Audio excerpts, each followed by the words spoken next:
Hey everyone, once again we're going to see another example, another reason why it's vitally important to have genuine market competition for Western countries such as Canada. I mean, if we actually had genuine market competition and people didn't have the ability, or governments didn't have the ability or capacity to pick winners or losers, then you would see, because natural market competition allows the people that actually provide products or service in a more conducive manner that's publicly accepted, those are the people that usually rise to the top based on natural incentive. But when you have central planning, where the government gets to pick winners or losers, then you end up with circumstances and situation of what we're going to be talking about or referencing today in regards to this CBC News article under the politics section regarding Huawei, as far as having 5G connectivity in Canada. I mean, I will say first and foremost, because Huawei and because we know that China is a communist country, yes, of course, I do believe that because they don't function under a market environment where they're basically in bed with government, yeah, I don't want these kind of crony or communist type structures or systems in Canada. But once again, here's the most disturbing aspect of it is even our own domestic players in Canada, so, you know, Bell or Rogers, or even to a lesser degree TELUS, but a lot of these entrenched telecom providers in Canada function under that state direction anyways, right? So, I mean, in Canada, we work more or less, well, the businesses, the big crony corporations in Canada, they function under the more fascistic model, right? So the CEOs aren't appointed by a communist or socialist regime. These are the people that actually probably had something to do with starting the business, or at least come from the private sector per se. But once again, how they're allowed to operate or function within the country of Canada is all directed from the central planners in Ottawa.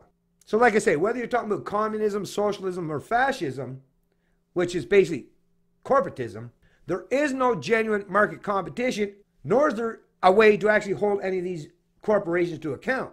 I mean, when you're in bed with government, when government has chosen to pick you as the winner, they do that for a reason. And that reason is because these companies are showing that they're willing to go along with big government initiatives or policies. I mean, it's one thing. This is the problem, folks. Once again, when you have government and corporations working together, well, the big problem is obviously the fact that no private business could ever force or thrust their business model on you. And if they failed or succeeded, it was on their own dime, and they were the ones held accountable or responsible for whether their business failed or succeeded. In Kazakhstan, modern Canada, which is so closely in line, and Trudeau has even admitted in the past, and the Harper Conservatives, trust me, not a whole lot better, folks, as you'll learn from this article. But yes, they seem to love that top-down authoritarian regime way of doing things. Hey, rather than do things under a free market environment where you actually have to cater to your customers or the people that you want to consume your product or service, no, it's always much easier, I suppose, to use big government as a means to that end. And that's the situation that we're finding today, not just in the telecommunication industry in Canada, but for a lot of the major industries in this country. Like I say, Canada's getting so close now to be a full-on centrally planned economy that I don't know, at this point, I don't even know where's the difference. The difference between a fully centrally planned economy such as China or Russia or places like that. I mean, Canada is so closely aligned to how business is done that, like I say, how do we discern the difference anymore? There doesn't seem to be a whole lot of difference anymore, does it? I guess that's why these globalists think that, hey, everything's working well and in their favor, and I believe that they're actually correct in their assumptions or assertion, because it seems that even Western capitalist countries are now turning or pivoting towards the collective or top-down authoritarian model as far as economic decisions or policies. Headline out of CBC News, as I said, politics. Banning Huawei from Canada's 5G networks could be costly for taxpayers. Terms of investment treaty allow Chinese to sue if governments act on security fears. It's being reported by Janice McGregor, February 17th, 2019. So, I mean, that's another thing. these corporations or these businesses that can sue governments. I mean, first of all, a corporation is a legal fiction, an act of legislation created by governments. So they create corporations, and then corporations can then turn around and sue governments when they change their minds or change their policies. But meanwhile, do governments pay? Do the politicians pay out of their pocket? No, it's you, the taxpayer, it's you, the wage slave, the wage serfs in this country. So really, what does it really mean? Even if these corporations say they're going to hold these governments to account for their decisions. Well, first of all, you as the Canadian citizen, you didn't choose to sign any of these agreements, right? No. So you really personally shouldn't be on the hook for any of this. But because governments they pretend that they rule or own you or represent you, well, they're just going to plunder your productive income, even though they were the ones that made the decision. So there was Harper and his regime, or the Trudeaus and his regime that make these kind of decisions, whether they're good or bad for the economy. At the end of the day, you're the one that's going to have to pay regardless. Where the hell is that fair? Where does that make sense? Where's there any market fundamentals or proper economics involved in that kind of setup or design? As the Trudeau government decides whether to join its security and training partners in banning Huawei Canada from supplying technology to build Canada's 5G wireless network, it risks an expensive lawsuit under the terms of a foreign investor protection agreement signed by its predecessor. Stephen Harper's Conservative government concluded negotiations on the Canada-China Agreement for the promotion and reciprocal protection of investments in 2012.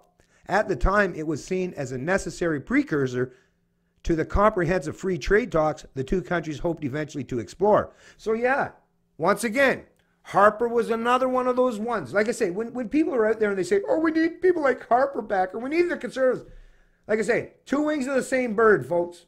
Now those trade talks are on ice due to tense diplomatic relations with Beijing. And the Investor Protection Treaty now threatens to complicate any plans the Liberal government has to keep Huawei out of Canada's high-speed 5G network. That might explain why Canada's taken so long to make a decision about Huawei, even as the US and other members of the Five Eyes Intelligence Alliance, as well as major European players like Germany, have moved to shut the company out of their wireless infrastructure despite warnings about increased costs and rollout delays. So basically what that's saying here, so let's touch down on this, folks. So Canada seems to be the lone holdout. Meanwhile, even European players such as Germany and the US, and when they're talking about the Five Eyes, so you're talking about Australia, New Zealand, and even the UK, right? And once again, I'm not defending any of these Western allied nations, because what it is they want to be able to spy on their domestic citizens. That's what the Five Eyes is all about. Remember the Snowden revelations? So yeah, I'm not giving any of these domestic spy apparatuses or governments any free pass here. They're all invading on your privacy and doing things that are not just immoral and illegitimate, but completely illegal, if you understand what law or illegality even means. But basically what they're saying is they don't like competition. And to be honest with you, yeah, it's one thing, and I've said this in a past video, it's one thing to have your neighbor looking over your fence or your backyard, but it's one entirely to have a complete foreign company or entity such as Huawei, which is basically a quasi-arm of the Communist government of China, doing so. So as much as, like I say, I'm not defending the domestic actors or the domestic players that are invading my privacy and doing things that I believe is completely and wholly against my inherent rights as far as what it means to be a free human being. But once again, I'm not going to suggest that because my domestic overlords are spying or invading on my privacy or doing things that are nefarious or underhanded, I'm not going to say, oh, well, we should allow everyone else to do so as well. So no, I'm not one of those people that want to contribute to that race to the lowest common denominator or that race to the bottom. I'd push back just as much against the Five Eyes having their ability to spy on us just as much as I would as the Huawei executives or the Chinese regime or the Chinese government. But I mean, we're seeing here even most of the Western allies are saying, yeah. And I mean, Australia, look at how much interest they have in catering to China because of their geolocation as far as where they're positioned around the world. They're even saying, though, that, yeah, they're willing to forgo allowing Huawei into their country because they care about their own domestic population and not allowing the Chinese government, through that quasi-arm, that Huawei corporation, to spy on or steal a lot of their intellectual property, or you know what's been happening over the years. I mean, come on, unless you've been sticking your head on the sand and not paying attention at all. But I mean, like I say, so European, even Germany is saying, no, we're pivoting away. Yeah, we definitely don't want these Chinese corporations to have that kind of capacity or ability. Canada, once again, Trudeau. And just like I said, and Harper, Maybe they both have that love affair for that top-down communist basic dictatorship. It sure seems that way. Anyways, I'm not going to read any more from this article. I'll place a link to it in the description of the video below. But I mean, like I said, folks, it's not just your Trudeau liberals, right? I mean, as much as a lot of people out there like to place the blame solely at the feet of the Trudeau liberals, and I'm right there with you. I'll give them lots of blame. But this whole thing was set up by the Harper regime before them, which is, once again, another reason why I'm very glad that Canadians decide to pivot away from that Harper regime and those crony conservatives, or those fake conservatives, and at least tried to give someone another chance. Bad idea to give the liberals. I think Canadians were, once again, just like in past videos I've said, yeah, didn't have much of a choice back then, did you? It was just constantly the lesser of the evils. Well, you don't have that excuse anymore in October, Canada. PPC, there's a new game in town, the PPC, the People's Party of Canada, under the leadership of Maxime Bernier. You're not going to be able to use the excuse in October, well, I just had to vote for the Conservatives because, well, it's either the Liberals or Conservatives. They're the ones that always win, and we have to pick the lesser of the evils. Well, no, actually, you don't have to. You can actually vote on principle. You can actually stand for something for once in this country. And I highly suggest and recommend that you do so. It's Canadian Libertarian, and I love liberty.